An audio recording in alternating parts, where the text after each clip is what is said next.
Okay. Good evening, fellow Toastmasters and Fatima's guest, her mom. Before I introduce the speaker, everyone's phone is on silent? Yes. Yes. No, it's not. Sorry. Okay. Madam Timer, Here, can you I'm tired. can you explain the timing No criteria? messaging. I'm not. Can you explain the timing criteria I got so we that know on which camera. card is red, which card is yellow? Right, okay. Let's No, no, please, Master of Ceremonies. Oh, proper formalities. Yes. Yes. please.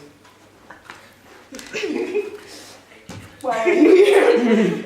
Master of Ceremonies, fellow Toastmasters. Timing criteria for tonight is 8 to 10 minutes for Khaled's speech. On the 8th minute, I will show the 8th card. The 9th minute, I will show the 9th card. And on the 10th minute, I'll show the 10th card. I will clap after 30 seconds for spirit. Thank you so much, Timer.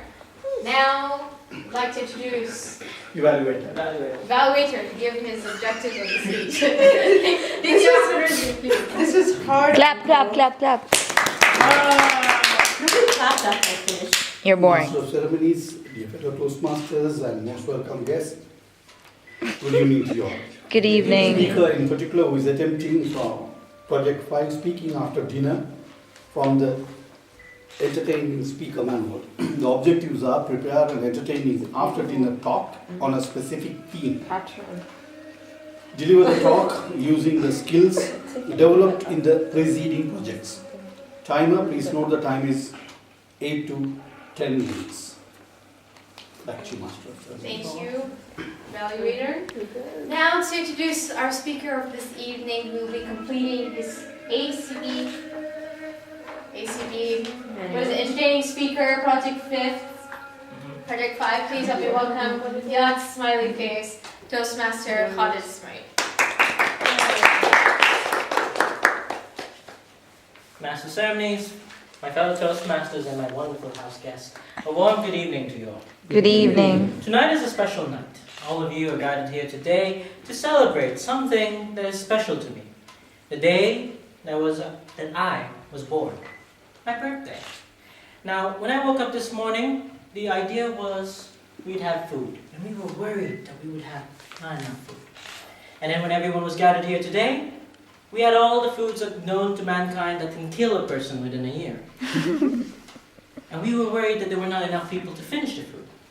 But lo and behold, once we opened our mouths, we found out we were struggling to find enough food for our last two guests. So tonight was an interesting night. Birthdays are most important because these are the days where it's special to a person when they are born into this world to remind you what the world has given you. When I was born, we followed so many traditions. I was the only child for the first 10 years of my life, and all birthdays were fantastic. When I used to be born, when it came to my birthday, my parents would carry me and walk around the neighborhood and say, "It's my son's birthday, come. And I know you can't go because it's the 17th of December. It's a holiday, so you don't have an excuse." So there they were. They would bring in, and people would bring gifts and gifts because back then the country was booming. So I would get all these kind of toys, racetracks, pegals, balls, everything. And every time when there was a break after the dinner, there had to be the complimentary Macarena dance. Now if everybody knew what that was, you would put your hand right here and go on and so forth. If not the Macarena, we had the lambada. If everyone knows the lambada, I won't do that for you here. It's a bit too private. Every year it goes forth and forth, and the numbers. From year 1, I had 100 guests coming in giving me gifts. At year 2, I would get 90. At year 3, 80. Year 7, 60. It would reduce as I go older and older and older. Until I reached high school. Then I would have my classmates who would come in and give me, normal books and pens, and sometimes just only a card that says happy birthday, which is fine. People still remembered my birthday. But then, when I became older, once I hit that 18th mark, I left high school, that was the end of it. People no longer reminded what my birthday was. Every day, every year, usually when I wake up in the morning, My mother would not come up to me and say, "Happy birthday," like what she used to do, and give me a present. She'd actually, I'm not sure if she was joking or not, "Is it your birthday today?" And I'd say, "Yes." "How old are you?" 70? "No, I'm 20. "Ah, okay." And this would continue year after year. My friends, most of them would have left the country, studying elsewhere, working elsewhere, would have forgotten about me. And today, I stand in front of a small group, a very happy group that makes me very happy today, because you all have come here together to actually celebrate my birthday. Now, I even didn't have any alternative to tell anyone that today was my birthday. You decided on your own what to bring, what to have. I didn't even have to ask. I just said, "That's me," and you all did. And that's why I enjoyed today's birthday. Birthdays are something to be remembered by. And I have lost what I had in the past. I had 90, 100 guests giving me gifts. I had friends who used to give me little toys and gifts. Today, I have a family from the Toastmasters International. And today, those who have come, I know those who didn't come today, they apologize, which I thank them still, because they meant to come. But for everyone, each and every one of you who've come here today, you made a difference for me. Why? Because each, for a year or two, by knowing how I met you, you've become part of my external family. I will go in order to see how much you've actually changed in my family. When I first met Tarada, he was always a happy, bumbling man, who used to know no bounds in his humor, his limits, his categories, but when he joined Toastmasters, he became like that careless little brother that we always look up to. Despite all the mistakes he would do, he would always fess up and say, "I'm sorry," and learn after it. He would be there to give you your shoulder whenever you need it. And he would always say, "I'm there for you, no matter what." Then came Muhammad Hassan Al-Kami, the most politest man that I've ever met. He used to be there and he would say, "I'm sorry. Did I say something wrong? I'm sorry." He is the most politest person I've ever met. Even as a Toastmaster, when he generally evaluates, he will say, "Don't ever do this." "I'm sorry. I have to do it." He has been our flame, giving us the opportunity to go past what we were. He is there always to make sure we always stay true to our hearts and honest. Then I come to the three sisters. Yes, sigh with me with that. I will go with one first, the obvious favorite of the three, Neda Cumber. I will pay for this dearly. But Neda Cumber, she was like a lily on a pad. During the day, she would sit there unbluing, quiet. Nobody would notice. But when she comes up on stage and she learned to use all that pent-up aggressiveness, all that power that she had inside, and she would wake up people from the back seat when she said, "I'm gonna hurt you if you don't." Up until this day, that speech was the most memorable, and that showed the true power that she had inside, and that makes us show that she is the backbone of the club, as much as she can be, because there is no one that would mess with our integrity than she would. Then comes Nejla Kamber. The things I would say about my dear Nejla Kamber, I hope it will not make you disgusted. We ate this now. We ate. She is the pride, she is the rose, she is the dew on the leaves when I wake up in the morning. She will get you. She's gonna turn around. Every morning, the sun does not rise until I hear a voice from her. And that is what she is to the club. Before I joined, she was one of the few other pioneers who helped the club be what they were, because all of them left. She was the only one remaining and steadfast to the goal of the young adult Toastmasters.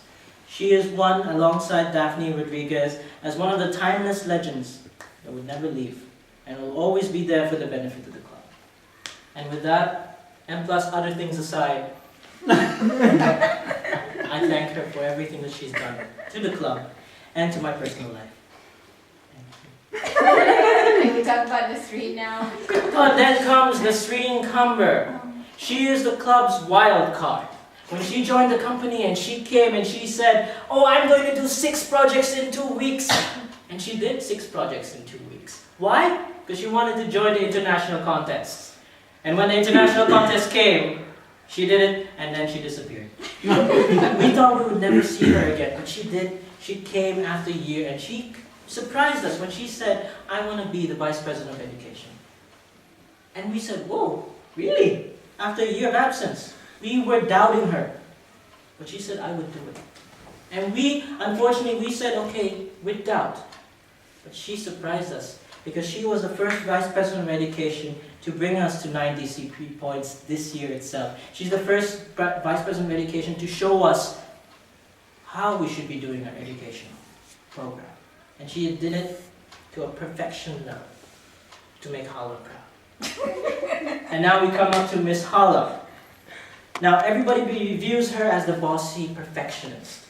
But after multiple meetings with her, seeing how she works, I know deep down inside she's not just a perfectionist. She is practically one of us. She knows how to make us work. She knows how to be a part of family. But she has just that exterior that you might think is rough.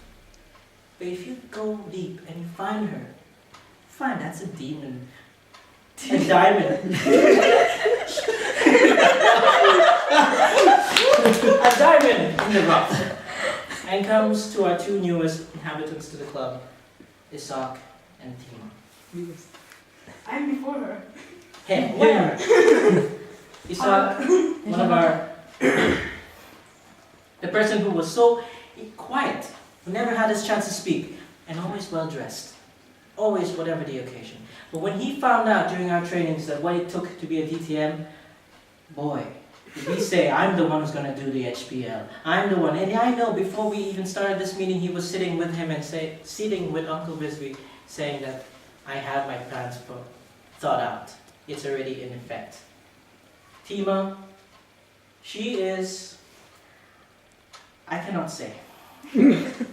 She is the most stubborn, most arrogant, but very determined woman I've ever seen in the club so far. She has finished 10 projects in 3 months. She plans to be one of the first DTMs this club has ever been. And she's well on our track. And I know I will be, as much as I can. Oh, it's okay. Sorry. And then it comes to the last, the person that I wanted to be here tonight. Our father, in a sense, that beats Tima incessantly. Uncle Rizvi. He has been there and he has given us, I know everybody of you who were in the club, Tarada especially, Hassan, and then even myself, we were always there, oh, Uncle is riding us hard again today. He's telling us to stop saying guys, he's telling us to wear ties, wear actual formal shoes and pants, not jeans. It's not my fault, man. It's not whatever the fault is, but either way, as much as he always angst us and tells us to do what is the right way, as much to our displeasure, as much to our annoyance, you come to know, when you see other clubs, you come to know when you actually go up on stage, that everything that he says goes up into your mind, and it takes effect. And then once you're there on the spot, you know, all those things were meant for only one reason. To do this perfectly, without any hesitation. How many times we've gone up on stage and said, we did not say you guys, or we knew how to take up the stage, we knew when to pause, we knew when to talk. It was all because of him. Everything that we did was thanks to him. And because of that, we have the Young Adult Toastmasters Club. So today, if I pass my ACB, we give our point to the club. We give our point to give our club a name in this community, and we stand up and we become the Young Adult Toastmasters because you are my family. And we will shine through, and everybody will know that we're not a club to be messing with. That we are not just young little brats who are playing a little game. No, we will be the Toastmasters capable of speaking on the spot, leading on the spot, inspiring on the spot. Because that's who we are, and that's what we all strive to be. And most importantly, I would like to say to all of you, thank you so much for coming today. You've given me a party that I know I would have not received even if I stayed here, except from the lovely Najla Kamper who would give me a small private party. But